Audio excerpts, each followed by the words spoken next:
బాగానే ఉందండి. పథకాలు ఎలా ఉన్నాయి? పథకాలు బ్రహ్మాండంగా ఉన్నాయి. పథకాలు పేదల వరకు చేరట్లేదని చెప్పి ప్రతిపక్షం అంటుంది, అక్కడ తాకు వినిపిస్తుంది. గిట్టినోళ్ళు ఏమంటారండి, గిట్టినోళ్ళు అంటే అట్ట గిట్టినోళ్ళు ఎన్నో అంటూ ఉంటారు.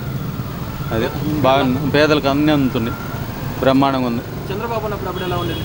చంద్రబాబు ఉన్నప్పుడు ఆయన ఉన్నప్పుడు అది ఒకలాగా ఉంది, ఈయన ఉన్నప్పుడు ఒకలాగా ఉంది. ఈయన ఉన్నప్పుడు ముసలి వాళ్ళకి వృద్ధాపించడం ఇంటికి వస్తున్నాయి, అది బాగుంది. వాలంటీర్లు పెట్టడం ఎక్సలెంట్గా ఉంది. అది అంటే ఇంతకుముందు ముసలోళ్ళు ఆడ పోయి ఒక రోజు కూర్చొని, రెండో రోజు కూర్చొని, మూడో రోజు ఇచ్చేవాళ్ళు. ఇప్పుడు పాపం ఇంటికి వస్తున్నాయి వాళ్ళకి. ముసలోళ్ళకి మాత్రం హ్యాపీగా ఉంది జగన్ పాలన. జగన్ వచ్చాక అప్పులు పాలు చేస్తున్నారని ప్రతిపక్షం ఉంటుంది కదా. గిట్టినోళ్ళు ఎన్నో చెబుతూ ఉంటారు సార్, గిట్టినోళ్ళు ఎన్నో చెబుతూ ఉంటారు. అవన్నీ పడుచుకుంటా పాలన బాగానే ఉంది అయ్యా, బాగానే చేశాడు. అన్నీ ఆయన చేయదలుచుకున్నవన్నీ బాగానే చేశాడు. ఇంకెంతకన్నా మనకేం తెలియదు. మాకు పథకాలు రైతు గ్రూప్ అంటే ఇట్లాంటివన్నీ బాగానే ఇచ్చాడు. డ్వాక్రా వాళ్ళకి బాగానే డబ్బులు వేసాడు, బాగానే చేశాడు. లోన్లు బాగానే ఇస్తున్నాడు, అన్నీ బాగానే చేస్తున్నాడు. ఈ సంవత్సరం ఇంతకు ముందు మీద ఇప్పుడే బెటర్ అంతే. అన్నీ మన కోసమే చేస్తున్నాడు ఆయన. అది వాలంటీర్లు ఇవన్నీ ఇంకేదన్నా జనానికి ఉపయోగపడేటట్టు పని చేస్తే ఆయనే రావాలా. ఇప్పుడు బాగానే ఉంది. లేదు, అన్ని బాగానే చేస్తారు. లేదు మాకైతే అట్టేం లేదు. పథకాలు కూడా మీ వైసీపీ వాళ్ళకి అందుతున్నాయి, మిగతా వాళ్ళకి అందట్లేదని కొందరు అంటున్నారు. మరి ఏమోనయ్యా, మనకైతే అది అంత మాత్రం తెలియదు. నాకు ఈ మాత్రం చేస్తున్నారు, బాగా చేస్తున్నాడు. జగన్ పరిపాలన బాగుంది. మాకు పింఛన్లు వస్తున్నాయి, అన్నీ బాగా చేస్తున్నాడు. ఆయనకి మేము రుణపడి ఉన్నాం. అది రాజశేఖర రెడ్డి గారు ఎలా చేశారు, ఇప్పుడు అది ఆ అబ్బకు తగ్గ కొడుకు. అది అంతే. మళ్ళీ ఇక్కడ ఈసారి జగన్ గెలిపిస్తారు. ఇక్కడ గెలిపించాలని, ఆయన రావాలని మా కోరిక. ఈ ఎమ్మెల్యే చెప్పండి, ఎలా ఉంది, మీకు నచ్చిందా నచ్చలేదా? బాగానే ఉంది, బాగానే చేస్తున్నాడు. అన్ని పథకాలు అన్నీ బాగానే చేస్తున్నాడు. అంతే. అంటే పథకాలు ఓన్లీ వైసీపీ వాళ్ళకి అందుతున్నాయని ప్రతిపక్షాలు అంటున్నారు. అబ్బే, మేము ఇప్పుడు వెనకట్లో మేము తెలుగుదేశానికి వేసాం, మరి మాకు అంతున్నాయి. మరి పెన్షన్ అంతుంది, రైతు భరోసా అంతుంది, అన్నీ అంతున్నాయి కదా. ఎందుకంటే చేసేవాళ్ళు ఎవరు ఉన్నారు? ఇప్పుడు ఇంటింటికి పెన్షన్ ఇంటింటికి వచ్చి ఇస్తున్నారు, వాలంటీర్లు ఇస్తున్నారు. ఎలా ఉన్నాయి ఈ పథకాలు? ఇంటింటికి పెన్షన్ ఇవ్వడం బాగుంది. నీకు ఇటువంటి ముఖ్యమంత్రి రాడు. ఎందుకంటారు?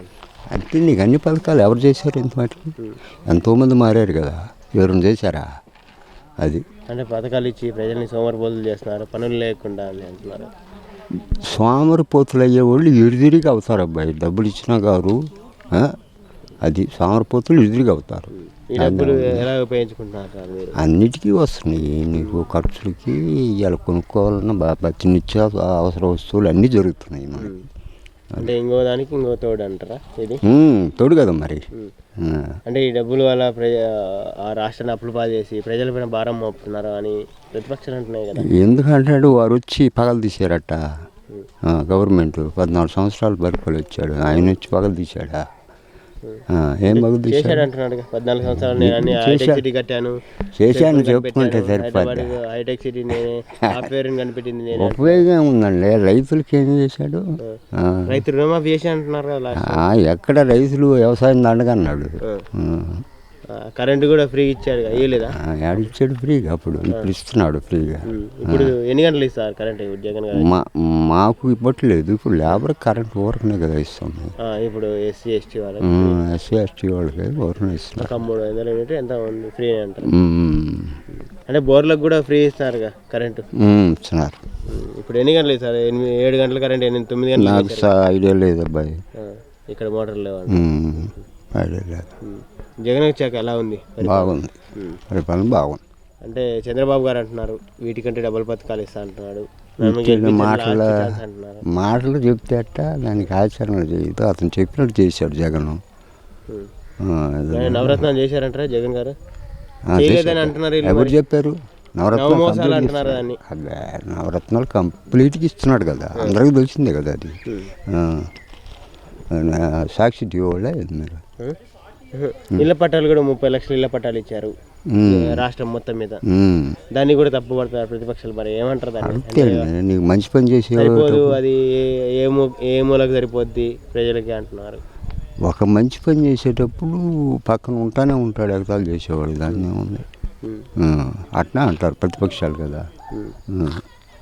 ఇప్పుడు ఎలా ఉంది రైతులకి రైతు భరోసా అయినా? బాగా బ్రహ్మాండంగా ఉంది. గవర్నమెంట్ సచివాలయాలు పెట్టారు, వాలంటీర్ వ్యవస్థ బాగుంది, ఇంటింటికి తీసుకొచ్చి ఇస్తున్నారు.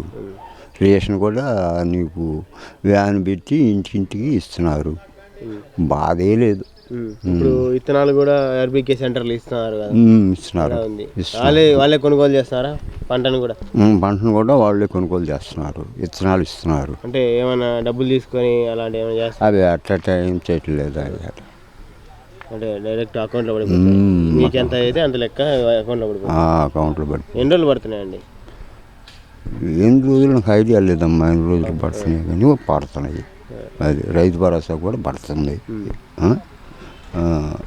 బొద్దు పెన్షన్ కరెక్ట్గా 1వ తారీఖు ఇంటికి తీసుకొచ్చి ఇస్తున్నాం. పవన్ కళ్యాణ్ చంద్రబాబు ఉన్నప్పుడు అప్పుడు ఎలా ఉండేది? అప్పుడు బాగుండేది.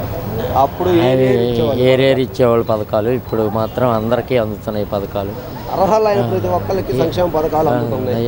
అంటే పేదవాళ్ళ వరకు చేరట్లేదు అంటున్నారు మరి పథకాలు? లేదు, 100కి 110% పేదవాళ్ళకే సంక్షేమ పథకాలు అందుతున్నాయి. దీని వల్ల చాలా బాగుంది. ఒక సెకండ్ క్యాడర్ అంటే ఇప్పుడు ఇన్కమ్ ట్యాక్స్ పే చేయకుండా ఒక లగ్జరీగా బతకాలని కార్లుండి బినామీలుగా సృష్టించుకొని అలా ఇలా సంపాదించి పెట్టుకున్న వాళ్ళందరికీ ఈ సంక్షేమ పథకాలు మిస్ అయినాయి. వాళ్ళు ఒకటే ఈ రకంగా క్రియేట్ చేస్తున్నారు దీనికి సంబంధించి. అంతేగాని నార్మల్గా ప్రతి ఒక్క పేదవాడికి సంక్షేమ పథకాలు అద్భుతంగా అందుతున్నాయి. అదిగాక ఇప్పటిదాకా కనీసం నాకు 40 years, నేను 19 సంవత్సరాల నుంచి ఓటు హక్కు వినియోగించుకుంటున్నాను. ఏ ఒక్క ముఖ్యమంత్రి కానీ ఏ ఒక్క ప్రజానాయకుడు కానీ ఎటువంటి విధి ఉన్నటువంటి పొలిటీషియన్స్ ఎనీహౌ ముందు రేపు డబ్బులు వేస్తానని చెప్పే మగోడు ఎవడూ లేడు. ఒక గవర్నమెంట్ ఎంప్లాయీస్కే 31వ తారీఖు కానీ 1వ తారీఖు కానీ జీతాలు వస్తాయని తెలుస్తుంది. జగన్మోహన్ రెడ్డి పాలనలో ఈ నెక్స్ట్ మంత్ ఇది ఈబీసీ నేస్తం కానీ లేకపోతే ఈ నెలలో అమ్మఒడి కానీ పథకాలు చాలా గొప్పగా ఉన్నాయి. అంటే పథకాలు పేదల వరకు చేరట్లేదని ప్రతిపక్షం అంటుంది, దాని గురించి మీ అభిప్రాయం చెప్తారు? పథకాలు ప్రతిపక్షాలు అంటారులేండి, కానీ అన్నీ చేరుతున్నాయిగా. ఇప్పుడు కూడా ఈ రైతు భరోసా ఇస్తున్నాడుగా. అంటే పేదల దాకా అందట్లేదు, వాళ్ళకి ఇచ్చుకుంటున్నారని పిచ్చి మాట, ఆలోచన లేని మాట. ఇప్పుడు నేను తెచ్చుకున్నాను కదా, ఇవి బ్యాంకుకి పోయి తెచ్చుకున్నాను కదా పెన్షన్, రైతు భరోసా. జగన్ పాలన ఎలా ఉంది? దాని గురించి పర్వాలేదు, బాగానే ఉంటుంది. పథకాలు ఎలా ఉన్నాయి? పథకాలు అందరికీ అందుతున్నాయి, బాగానే ఉన్నాయి. అంటే పేదల దాకా చేరట్లేదు, వాళ్ళకి అనుకూలమైన వాళ్ళకి ఇస్తున్నారని ప్రతిపక్షం అంటుంది. అదేం లేదండి, పార్టీలకు తారతమ్యం లేకుండా అందరికీ ఇస్తున్నారు. చంద్రబాబు ఉన్నప్పుడు ఎలా ఉండేది? చంద్రబాబు ఉన్నప్పుడు ఇంత డెవలప్మెంట్ లేదు. ఇప్పుడు అంతా తారతమ్య భేదాలు లేకుండా పార్టీ పరంగా పార్టీలకు అతీతంగా అందరికి ఇస్తున్నారు, బాగానే ఉంది. ఈసారి ఎవరు రావచ్చు?